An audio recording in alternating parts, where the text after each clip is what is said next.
এক মহিলা একটা অজগর সাপ পুষত। সাপটাকে সে অসম্ভব ভালোবাসত। অজগরটা লম্বায় 4 মিটার এবং দেখতেও বেশ স্বাস্থ্যবান ছিল। একদিন হঠাৎ তার আদরের অজগর খাওয়া দাওয়া বন্ধ করে দিল। কয়েক সপ্তাহ চলে গেল, কিন্তু সাপ কিছুই খায় না।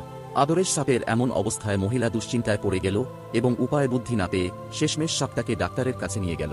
ডাক্তার সাহেব মনোযোগ দিয়ে সব শুনলেন এবং জিজ্ঞেস করলেন, সাপটা কি রাতে আপনার সাথে ঘুমায়? মহিলা উত্তর দিল, হ্যাঁ, ঘুমানোর সময় এটা আস্তে আস্তে আপনার কাছে ঘেঁষে। হ্যাঁ, তারপর আস্তে আস্তে আপনাকে চারপাশে মুড়িয়ে ধরে। মহিলা বিস্মিত হলেন এবং জবাব দিলেন।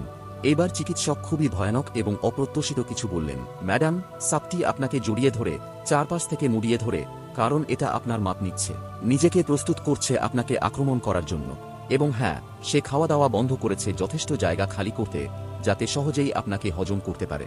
নীতিকথা, আপনার চারপাশে হয়তো এমন অনেকেই আছে যাদের আপনি কাছের মানুষ ভাবেন, যাদের দেখে মনে হয় আপনাকে তারা অসম্ভব ভালোবাসে।